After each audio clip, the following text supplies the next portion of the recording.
In today's gospel, Jesus says that he is in anguish. He's experiencing deep distress.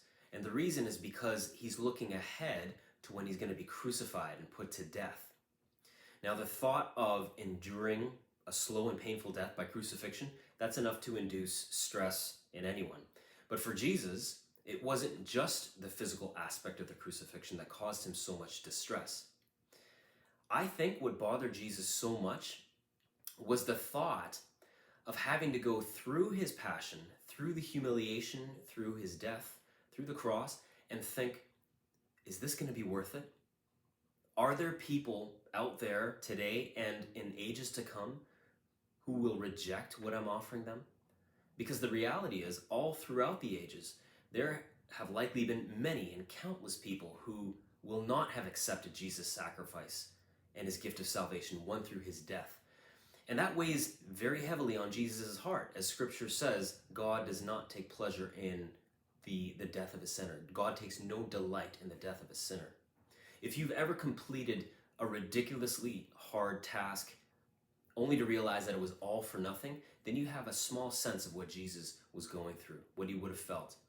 You know, there's a scene in the Passion of the Christ where Satan, in the Garden of Gethsemane, he's whispering into the ear of Jesus as he's kneeling on the ground in agony. And he's whispering, this burden is too heavy. It's too hard. It's not going to be worth it.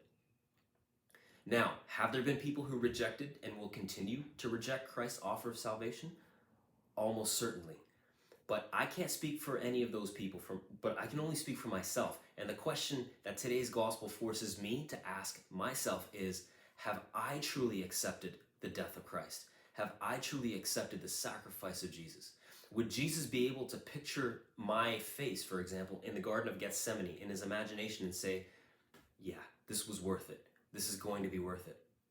Sure, I've accepted Jesus' sacrifice in one sense, so I identify as a Christian, which in some senses is a way of saying I've accepted Jesus, his death, and his sacrifice. But have I fully accepted it? And does my whole life fully reflect it? Knowing myself, probably not. I've got a long way to go as a disciple. So the question for us to wrestle with today is, what can I do to minimize the anguish of Christ just a little bit more today? Perhaps it involves repenting from certain sins or embracing certain sufferings and limitations in our life. In other words, what decisions and actions can I do to more fully accept the sacrifice of Christ? To have Christ, for example, picture my face in the Garden of Gethsemane in his imagination, or when he's dying on the cross, to picture my face in his mind and say, this was all worth it, and I would do it all over again.